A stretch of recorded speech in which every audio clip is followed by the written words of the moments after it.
Hi guys. So I think I will be, between Chooee and myself as moderator, we'll be rotating between English and Chinese so that everybody will have a clearer sense. Because our guest, SANKUANZ, is actually representing from Shanghai. There's a crossover, big crossover with Puma, so you should check it out as well later on. I think Chooee will start first with the proper. I think today's conversation is actually to give some insight to streetwear today. A lot of people do not know what happened behind the scene of whether you own a retail store, a brand, or local brands. So some of the struggles and hard work that people put in, you probably see the glamorous side of it, which is on Instagram, but probably not the hard work behind some of the process that they go through. So we want to dwell into that and talk to them about some of the insight. So hopefully you guys can have something to take away. It's not something that just come and have a casual chat. So we'll start maybe from there. Is that okay? Yeah. So just briefly, we talk about streetwear today and before. Some of you started streetwear probably like 10 years ago, 5 years ago. So just give a simple comparison of like what happened when you started 5 years ago versus what's happening now. So basically for us, when we started like 5 years ago, in the local scene in Jakarta, basically, like there's a lot of streetwear brands. A lot of them are like coming up and all that kind of stuff, right? And it was a good scene because everybody's like, you have the good brands who are actually, they have proper context and concepts and all that kind of stuff. But also there's a couple of, I want to be like that brand. There's a lot of those, right? But then the funny thing is, the year after and then the second year, third year, and fourth year, they all started falling apart. They all started closing because for us, I think they don't have a proper concept and a proper context, basically. So I think the difference now is that, especially in Jakarta,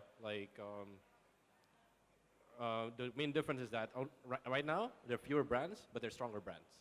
As for us, is that But in regards to, if you're talking about what we were 5 years ago and what we are now, 5 years ago, we were trying to figure out how to make a t-shirt.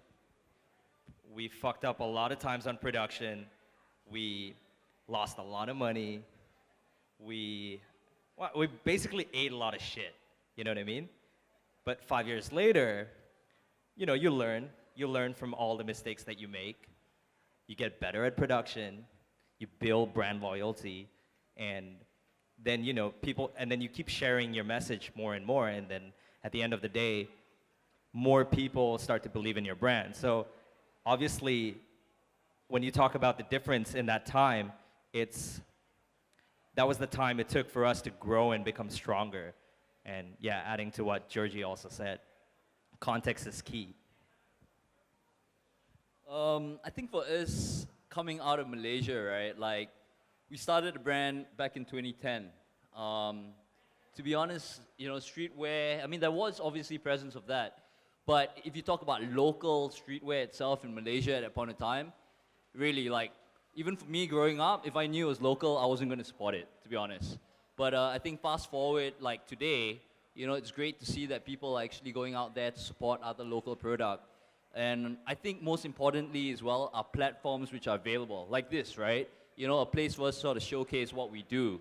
I think that's like super important. Because back in the day, when we started, we were like, hey, where are we going to sell our stuff? Like there's only that many stores, that you can sort of put your things, but not everyone was willing to give you the chance. But now, in terms of platforms, obviously still a lot more room to grow. But yeah, that's the progress in terms of where we were and where we've come. I feel that, sorry for my voice. I feel that streetwear then was not so accessible to the majority of the people, and especially in Singapore where we are technically a little bit slower than everybody else. The growth of what our knowledge of streetwear now is way bigger than we were last time. I think if you say 5 years ago, I don't think anyone would actually queue up outside Singapore Heat for sneakers. But now, you see a long queue and people are paying 3, 4, 5 times the the selling price of one sneaker, and that shows a lot that people are thinking and putting more into what they're putting on themselves. That's why I feel it's a difference. 对于之前的街头品牌跟现在的街头品牌文化有何区别？我觉得是这样，就是因为我觉得在这10年里边，这个世界发生很大的变化，就是互联网跟科技的发展。我觉得原来的街头品牌跟时装品牌其实是2个区域的东西，一个是更服务于街道跟社群的，一个更是精英的一个品牌。但是因为互联网的发展，使年轻的群体在权力越来越大，因为话语权就是权力，所以年轻人的影响变得更大，所以就是出现了时装品牌更多的在挪用街头文化，而街头品牌更想把自己的品质做得更好一些。所以我觉得现在是一个从2端往中间走融合的一个情况，但我觉得未来这个情况不会持续太久，会产生一些新的方向的品牌这样。So basically, I think during the last 10 years, the internet and the social media has made a lot of changes. Reason being, in the past, I think brands throw a lot of money on advertising purely.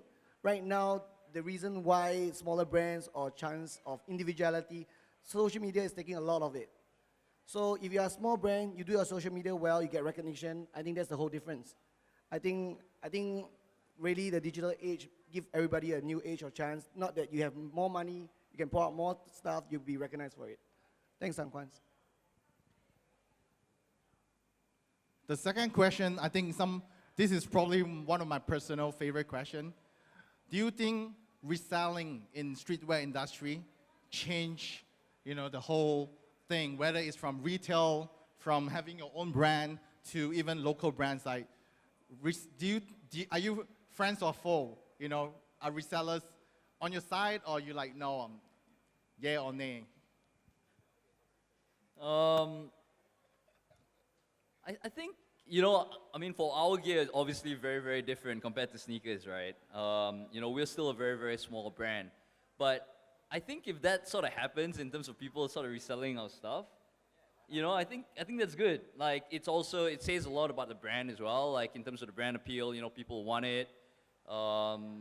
Even though sometimes, I guess if you're on the other side of things, it sort of sucks. But yeah, everyone's got to eat. Everyone's making money. It's all part of the ecosystem. But as a consumer, do you think, like, at the other side of things? So are you against, or are you like, reseller is part of the industry? Well, honestly, I think, yeah, I would say it's a part of whatever that we have. That is streetwear. Like, streetwear is all about sometimes, wanting certain things, but you can't get it. And that sort of gives the appeal from time to time.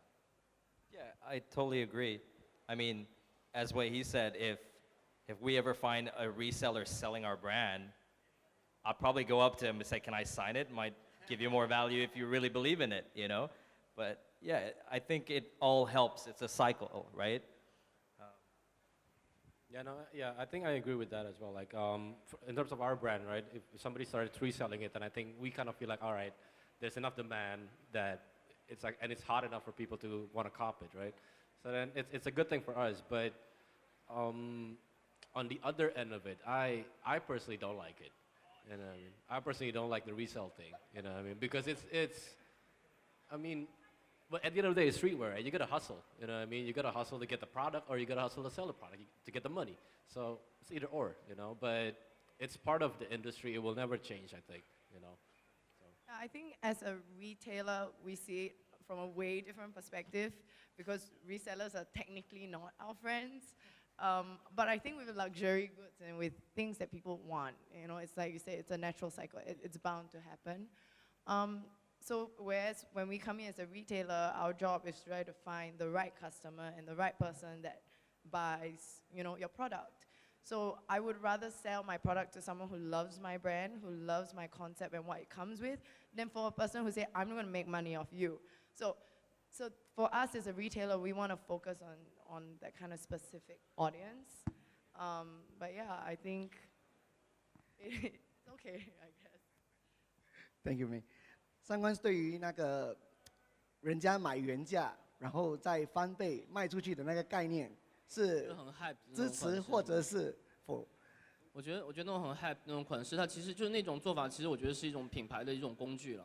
但我觉得这种工具它没有好坏之分，而取决于这个品牌这个设计师如何去使用这个工具。因为我觉得一些很 hype 的款式流行起来，但是如果它没有给消费者提供背后更多的有价值的产品跟品牌的观念的话，我觉得其实是很危险的。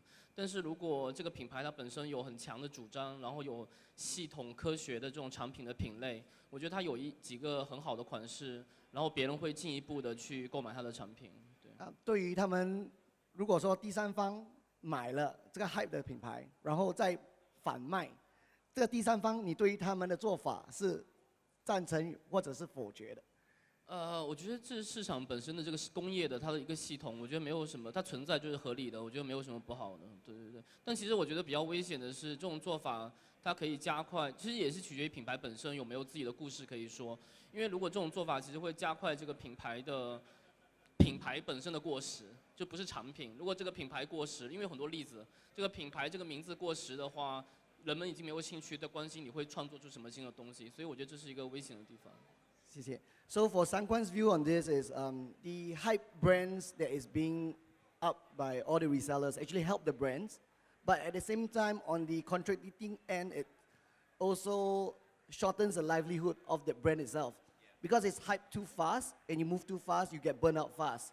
So I think it is either on a personal view, actually the resellers' point of view, I think it has been around for thousands of ages already, right? Not only on streetwear, on anything, a limited edition car, on a watch, anything. I just think that recently has come to light, more things have come to light because of digital, right? Just to add to that, I mean, the way we look at it is like the reseller, his job is to make extra money, you know? And I do agree with you as a retailer, you do lose the brand experience of the product at the end of the day. But as we all are saying yes, you know, we kind of need them to build, you know, the demand for it at the same time. I just feel like it needs to be somewhat balanced. But how to balance that out, I think that's what we're all trying to figure out at the moment. I think with what the reselling culture has been recently, we realized that that was a grow in what we call like 代购. So 代购 are like personal shoppers. Like they come into a store and they personally, you know, shop and contact. So it becomes sort of a reselling business as well because they charge, example, like a percentage or, you know. So that was really interesting to see that it has grown to such a massive. I mean, I agree with that. I mean, like, see the reseller thing, as the guy who's reselling it, like, he needs to make money, right? That's what it is. But I think the more important thing is that the consumer is whether or not they want to buy it just because they want to look hype, or do they really like the product? For me, it's that, you know what I mean? As long as they because I mean, see, let's say Supreme, the ultimate reseller thing, right? It's not available anywhere else, you know what I mean? But people are willing to buy, like, let's say, like 3 times, 4 times the price. If they really believe in the brand, then I think it's okay, you know, because it's worth it for them. But if they just buy it because, oh, I want to look cool, I want to be that guy who wears Supreme, then, you know what I mean? I think it's all about that. It's all about the context of why you buy it, you know? So to build on to that question, you're talking about hype. As a brand owner, retailer, would you put a product that is hype out there, or do you put something that you curate or you build, meaning a collection that you think you believe in, you know what I mean? So which, of course, people's gonna answer like 50-50, but as a brand owner, like you guys, right, how do you balance that? So when we first started, everything we made was what we liked, both of us. If we would wear it, we'd put it out there. And that's what we kept doing for like a couple of seasons. But there was this one season where we said, you know what, let's make something that is already trending. And we face planted into it. I mean, yeah, the collection did well, but there's this one store out in the UK that sells our brand. Shout out to Main Source if they're ever gonna hear this. And I remember getting this phone call, and I sat there for an hour taking shit from him about, do you know I believe in your brand, but this collection looks like every shit out there. You know what I mean? And I was like, yeah, we were just trying something. And, you know, ever since then, we were like, you know what? I guess that's what it should be about. As a streetwear brand, you should just believe in yourself and build that following and be the influencer. Influence your followers to see what you're trying to communicate and grow from there. Yes, I'm not saying don't follow trends. Trends are great, but take a little bit out of those trends and make it yours. You know what I mean? Yeah, that's what I would have to say about that. Yeah, I think I somewhat agree with Tamish as well. That it needs to be a good mix. So, say for example, us, right? I mean, we've been doing this fortunately for the past 8 years, and you know, I would say like the past 8 years, if we were just sort of doing our own thing, I don't think we'll be able to sort of survive that time. Like, it really needs to be a good mix of what is happening around you, and you need to take that in as well. So a lot of times, whenever that we design our collections, the way that we do it is that we sort of break it down. So maybe like 80% of it is like really what is the USP of the brand. So, you know, we're all about being very Southeast Asian influence, and that's what we inject into our product. But maybe the other 20% is where we can sort of try, you know, or maybe, you know, these sort of a certain style or a certain silhouette is sort of trending or is doing a little bit better. And I think if we resonate with it, that's, you know, we'll try it out. Because at the end of the day, you know, I think all of us sort of grow. What I liked 8 years ago is very different from what I like today. And you do need to move. If not, you die. I think for us, for Surrender as a retailer, it's really studying the entire crowd and audience and the trends that are here, but also finding that balance is, like you said, it's always finding the balance. But I think with us, I think why we represent the idea of bringing something new to the table is that we don't just pick up hype brands. It's brands that come with story, with good quality, or with good concept, or even people representing the brand are people of creative mindset. I think with that in place, like I think what one of you guys said was just follow your heart. I think in street culture, when you do that, naturally everything just comes into play. Yeah. 对于上宽品牌的创始人，你自己会创造一个 collection， 对于会自己重新创造，或者是感觉上，哎，现在这个东西蛮潮的，我往这方向走，你会偏于哪一项？我觉得是这样。其实，在我刚开始做我自己品牌跟系列的时候，其实我很抵触这个东西，就是我很抵触，现在是在时髦什么，我就要做什么东西。但现在其实我不这样想，因为我觉得对于这个时代的设计师，他不是在设计一件衣服而已，他只是在提供某种观点、一个看法，就是他在重新组合、解构这个世界上可以看到的东西，新的也好，现在的或者过去的。所以我觉得，其实对我来说，就是当你很清楚你要说什么东西的时候，你其实可以挪用当下的很多的元素，去把它变成你的东西。但是我觉得这个事情其实它最终有没有价值，是取决于你有没有你自己的一个观点。但如果你没有，就像语言一样，我可以用英语讲，用什么不同的语言，但是你要讲的那个东西是要很清楚的。如果你的观点很清楚，不管你用什么语言说，我觉得都是没有问题。对。So SANKUANZ view as a designer and founder himself, I think early days he actually is totally against what's hype out there. But I think as he moved on, he realized that what's hype out there, all you need to do is take the elements of what you can use and interpret in your own way. As long as the interpretation is clear, nonetheless you can get your ideas across of what you represent strongly and not just blind copying. So I think that's his brand principle. So the next question, how has social media changed or helped your brand? Does it elevate your brand to the next level, communicate to your consumer? How does that help you guys with social media for your brand? Yeah, well, social media is obviously a big tool that we use within our marketing arsenal. It's really allowed us to be able to sort of connect with not only Malaysians, but everyone else around, right? Even for this event, for example, we had a few guys who did come out, you know, specifically, I mean, they're probably based here in Singapore or maybe in JB or whatever. But yeah, because of social media, they heard about it and, you know, they knew that we had some stuff over here, so they came out for it. But with that being said, obviously there is that negative aspect of it that can happen. So being a brand, you know, always, obviously there are the pros and cons, right? And And I remember we always get called out, or there was this instance which happened this year, that some guy called us out for saying, oh, you know, you guys copied this particular designer and so, you know. I mean, it always happens. No, not only for us, but all the other brands out there. And I think it's good, you know, where people are able to sort of voice out in terms of what they feel and they're able to connect with us. Social media has really sort of brought everyone together. You know, back in the day, it was like, you know, we'll just put out stuff, people just accept it, and that's it. And if we meet face to face, that's where, you know, we're able to have that sort of FaceTime conversations. But now anyone can say anything. So, you know, you got to be on your toes at the same point in time. Yeah, you got to keep it tight, whatever you're doing. Yeah, I totally agree with you, man.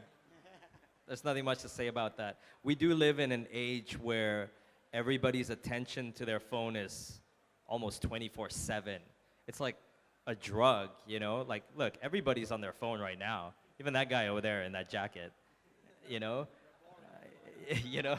But at the end of the day, like, that's where everybody's attention is. So you gotta figure out how to be smarter and how to give them that information for them to consume. Like, for example, lately we've been making a lot of videos, right? And we said, hey, why don't we put it on YouTube? We can put it as long as we want. But people's attention spans are so short, and that's where the challenge comes, you know what I mean? And how to give them that information and let it, you know, embed into their mindset and accept, right? So this is where the challenge is at now. With nowadays, everybody has a shorter attention span. How can you get that message across? That's where the big question mark is, and the creativity gets to spawn from. And I think that's what we've been focusing on now, you know, most of the time. So social media has been playing a big aspect of our brand, and I'm pretty sure you guys. I think the one thing is just don't hard sell the brand, you know? Once you start hard selling the brand, then you're just gonna be, you know, like a salesman trying to make a sale. You know, it should be more about context and story, you know, and inspiration. I think that's what we believe in. I think for May, how do you actually, because May is some sort of her own personality that, you know, she's famous. So how do you actually incorporate your own personal, like for your social media into work, especially for Surrender and anything, you know, regarding Surrender or your work? I mean, we handle a few brands, and we handle all the photo shoots and lookbooks and all of that stuff and all the social media. And the one thing that I can confidently say is that social media is it's kind of just towards there. Like, I feel like every other sort of advertising doesn't really hit people as much as social media does nowadays. And you know, with social media, you can actually interact with a person wherever they are. So like what you say, putting out the right content and getting them to give you that attention for that 30 seconds. Like, if you can do that, you are having an interaction with a person no matter where they are. And I think with that tool, you know, you can do a lot of things. Of course, a lot of bad things do come from it, but I think if you don't look at that, there's actually a lot of things that you can do with social media. And with Off-White, I think Off-White has proven itself that it's the best brand because of the way that it uses its social media. You know, starting the whole paying attention, like, you know, you really have to go and find out the information, and you create an interaction there, wherever you are. Yeah, I think that's what's powerful. 对于上宽，对于社交媒体，会帮助到你的品牌，还有帮助你的促销之类吗？我觉得肯定是会的，但是其实关于 social media， 其实我想说我另外一个观点，就是因为现在我们所有的消费者年轻人，他们在接触一些新的设计的时候，都是在这么大的屏幕上面看，所以其实看 showroom 那个走秀的时候也是，就是跟以前不太一样。以前我们去看时装，其实是要到商店里边去摸那个衣服，它有材料、有品质、有剪裁，所以以前的设计它更关注在材料跟剪裁上面，就是更学术一些。但是因为 social media 的大家都是这样看东西，我也不要去店里边，我可以直接下单。所以其实，在设计方面会有越来越大的改变，就是所有的设计师会将自己的精力都放在图案上面，很大的 logo， 很显著的一些符号。我觉得这是有好也有不好。我觉得好的一方面，它其实加快了很多传播，但我觉得不好的一方面，其实在时装的这个创新的方面，其实更少回到更高的地方。对对对。I think SANKUANZ is saying that in previous days of fashion, everybody actually have to go to the boutique or go to a shop to actually see and touch and feel the product. Right now, I think most of the retailers or most of the brands themselves are designing products that has big logos that look good in a shoot, because most of the consumers are looking directly into the phone for first release. So I think it works both ways. It's a good thing that can move the brand, but at the same time, it hinders the brand to grow further because everybody is just trying to fit into a phone or fit into a screen to look good. But they might not look into design, might not look at the cut, etc. I completely agree with him because, okay, there's this rumor going around Jakarta especially. I'm pretty sure Singapore is facing it too. A lot of retail stores are starting to shut down. One, because rent is so expensive, and two is a lot of the brands, they are built based on our last question. The hype is so high and it drops down. Then there's another brand and it drops down because of this short attention span. And Giorgi and I, when we were talking about Ageless Galaxy, is the one thing that we felt that was missing was brand experience. You know what I mean? Yeah, completely agree with you. We make the photo shoots, the lookbooks, all that. We put all that effort to put it into that little screen. You know, it's crazy. We shoot these photos at like 2000 x 2000 pixels. But when you put it on Instagram, it's at like 900, you know, whatever. It's super lame. But what I'm trying to say is brand experience is starting to disappear from a lot of the brands, you know? Like, no offense to like Supreme and all these brands, but when you do actually pick up and touch their fabrics,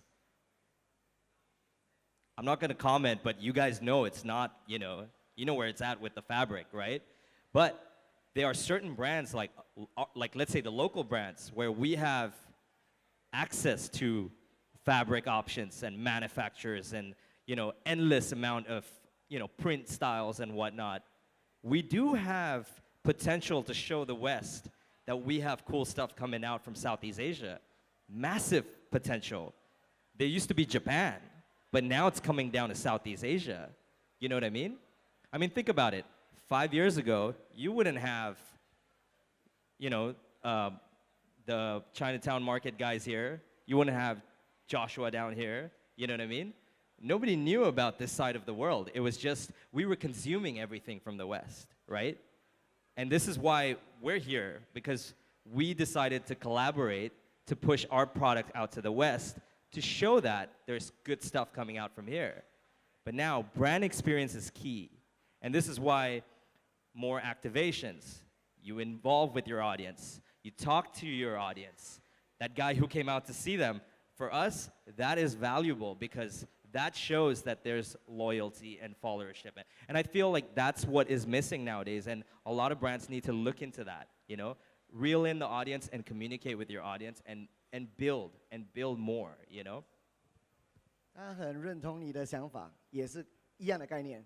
So we at Culture Cartel believe in that as well. So the whole brand experience. So we are trying to pull that brand experience to you guys in the audience. So spread the love, spread the word. We can do more. So to build on to more of that, how does one brand, especially local brand like you guys, gonna stay competitive against, I imagine, right, in Indonesia, there are so many copycats, okay? How are you guys gonna stay, same for Pestle and Mortar, how are you guys gonna stay unique and be, and keep yourself away from other copycats and yet still relevant to the market? I mean, for us, like, to be honest, we just do whatever the fuck we want. You know, that's what we do. But in terms of, let's say, like copying and all that kind of shit, it's just not what we do. It's not what we like to do, right? And in terms of like trying to be relevant, for us is that we just want to do cool shit. The thing that's for us that's cool, you know, and we try to execute it 1,000%. That's actually what we always wanted to do, you know. I mean, I think when it comes to like whether or not the market will receive what our content is, Then it comes to the execution, right? If we execute it with 1,000% effort and all that kind of stuff, then I think it will still work, at the end of the day. And yeah, I think that's it for us, though. In terms of like relevancy, for us, it's just that we just want it to be, yeah, we do whatever fuck we want. That's what it is.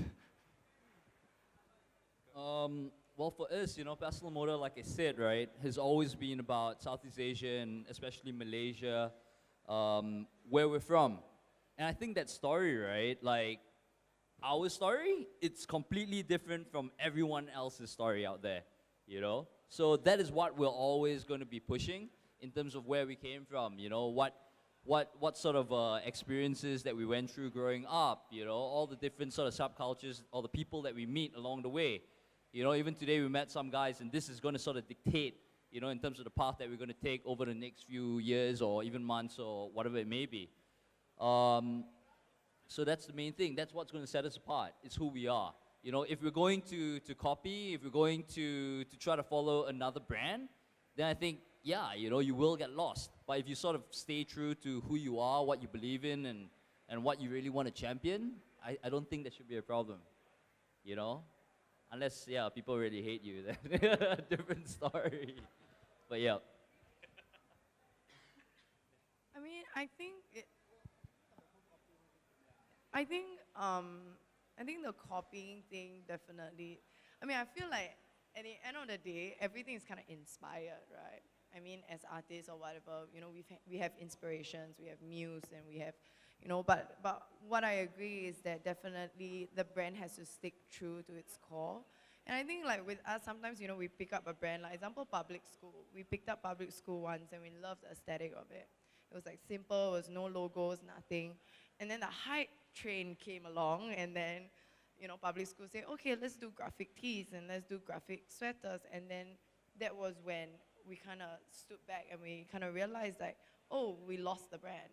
The brand was no longer there. So I think the whole copying thing, if you know how to interpret it in your own touch, but just a little, like what Jeremy said, like just take a little bit of inspiration and then put your own touch into it. I think that's like very important for any brand, because that's what retailers we look for too. We don't want to buy this brand and then have it suddenly change DNA overnight, because that doesn't make sense. Yeah, that's what I feel. 三宽对于其他品牌抄袭的概念，抄袭你的品牌的概念，对于这个有什么观点？我觉得无所谓啊，对我来说，因为我觉得其实对于设计形式来说，我觉得是开源的，因为我觉得一个好的东西其实是，对于创作者来说，我觉得其实没所谓啊，因为其实比如说一个画家，他又发明一种绘画的方法，我是印象派的画家，并不代表别人就不用这种技法去绘画，我觉得其实没有关系，但是你最终你对这个世界的观点，其实别人是抄不走的，因为这个只有你有这种想法。对对对。So on SANKUANZ level is that he's all open to guys copying his stuff, because he feel that good stuff is worth copying. And at the same time, like in lieu to what artist is, if they do some avant-garde art and everybody's copying that, it's a sort of a compliment. So I think it's fine and open it. Yeah, the minute you see your shit in bootleg form, you've made it. Yeah. Agree, totally agree. So as a brand owner, retail owner, brand owner, where do you guys look out for inspiration?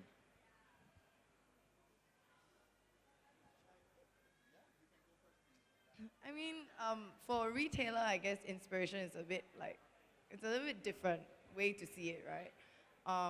So how we build this inspiration is that as individuals, we are out and we travel a lot, and based on that, we bring those ideas back and we come together as a team, and that's how the inspiration works. It's the throwing back of the ideas of something that inspired you. It's not just like, okay, this inspired me, I'm going to do the exact same thing with my store. It's more of like, okay, this is the right vibe. And then we come together as a team, and when your ideas bounce, I think that's where the inspiration comes from. I think the people that come into your store, I think for us as well, and we hold events almost like every month. So, we see people come in and out a lot, and the people that come in and the people that engage with us, those are our inspiration as well.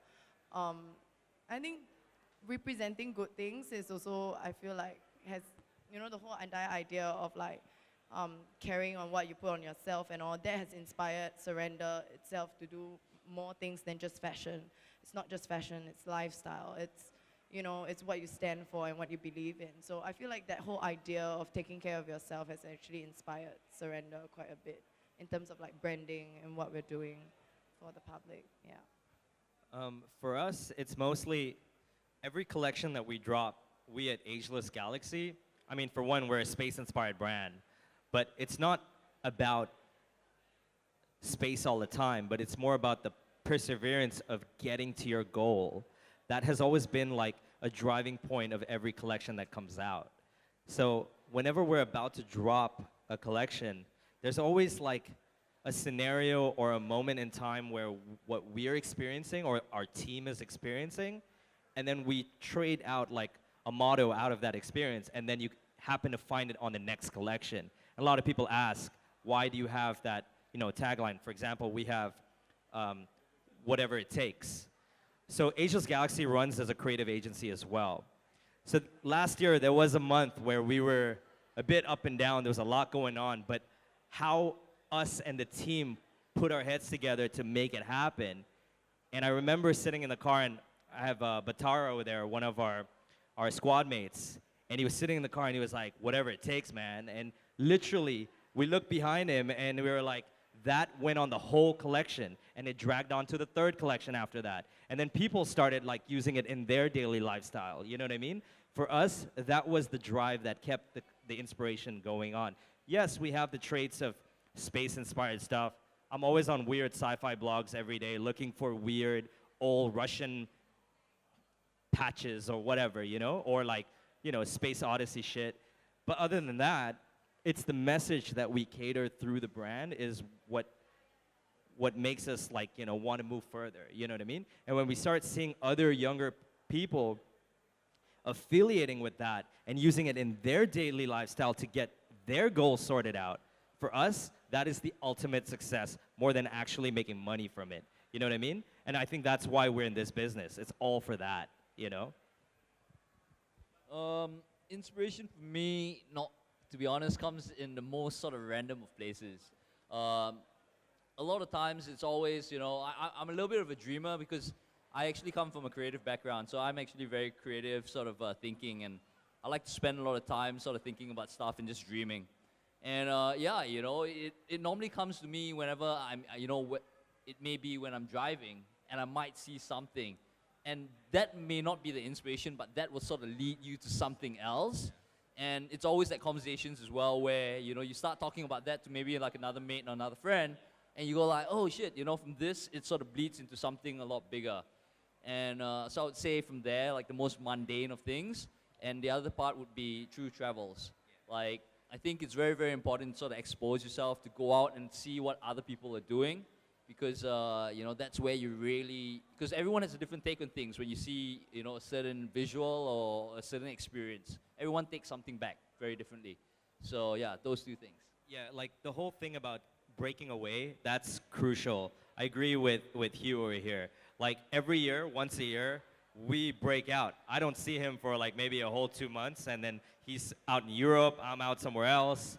But once we get back, there's so much energy because we met with other people, we saw the brands, we had conversations, we had food somewhere, like, you know what I mean? You see other people in their own creative field, and once you come back, then you find like, wow, like you could use that and translate it into graphically, you know, portrayed stuff for your brand. And I think that's what's amazing about what we do, you know, like you can have endless opportunities and be the creator for whatever, you know, and there's always a way to look anywhere to look for inspiration, you know. 三观对于自己的品牌的灵感还有启发在于哪里？哪里去找？因为对我来说，其实对我来说，我很希望我自己的设计能在未来带来一个新的一个大的影响力，风格也好。但有时候我在想，这种风格你是怎么样去预测未来的东西？其实很多时候是跟人们的生活、这个社会发生很大的变化，人们的生活习惯、喜好、手机、网络很大变化，然后时装会有很大的影响。那对我来说，我其实在创作，一直在关注中国当代中国跟科技发展的一个关系，跟人们生活。所以其实我每天会去看大量的新闻，就这各种各样的政治啊、经济啊很多，因为这些新闻并不代表我关心这个，但是我觉得他们就是这个世界的当下的变化，所有现在的变化都会对未来产生影响。那未来就藏在这个当下的新闻里边，所以你可以从当下的这些新闻里边去获得灵感，知道5年之后会是什么样的，你就可以创作出真正在那个时候会到来的东西。Wow. For SANKUANZ, basically he feels that his inspirations come from future telling. And in able to future tell, he is very involved in current news, politics, whatever that is happening within China. So from the news that he consumes, from the news that he understands through the politics or anything, he actually translates that into the future of what's going to happen. And that goes into his design. So pretty amazing. I think we're going to go for one more question. And do we have a Q&A from the floor or no? I think we're going to do one more question. Yeah, then we open it. Then we open it Okay. up. I think, yeah. I think one of the last question. 对于SANKUANZ自己跟 Puma 国际的合作方向，然后是什么种看法？然后你觉得什么种的合作关系，还有最终的产品呈现的是好的？我觉得是可能很多小的牌子没有这样子的机会跟一个大牌子合作，这样子SANKUANZ你有很多个机会跟这个 global 的牌子合作，所以可能你可以分享一下你们的这个合作的方式。因为我觉得其实，在这样合作里边，其实Puma 是一个 Puma Global 是一个很大的一个非常大的一个品牌，然后其实也是我成长过程中经历过的一个品牌，所以这样的合作过程当中，其实最终其实你还是跟人在工作，跟 Puma 的团队在一起工作，所有的东西都来自于人跟人之间最终的互动，所以其实在整个过程当中其实是感觉很好的，因为在去年我们做这个系列的时候。Puma Global 从德国他们整个团队到上海，然后我们在上海工作了几天，然后到1月份我们在伦敦 Puma 的总部又重新修改这些设计，其实是一个很漫长的一个过程。然后但我一直尝试着如何将 SANKUANZ 的东西，包括我的设计的风格，然后对这个世界的看法，包括你想要塑造的一个形象，放入到 Puma 它传统的这个线索当中。其实我觉得这是一个很挑战，但是特别有趣的一个过程。然后在不同的文化国家的背景下面，其实也会有一些冲撞的东西，但我觉得是很好的。反正对我来说，我觉得是一个很好的一个成长过程。对。So basically, SANKUANZ are able to work with Puma on a global level to do an official collaboration. So I think the overall experience for him is something. Puma is a brand that he grew up with. Understanding the brand, and he's very honored to be able to work with them. So the team from Germany actually flew down to Shanghai to work with them for the first round.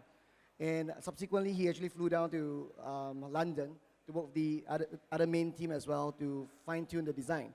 So when the whole experience, whether culturally different or whether there's clashes, although there's clashes, but it's actually working towards a better end. And I think it's a wonderful thing to be able to do it. Yeah.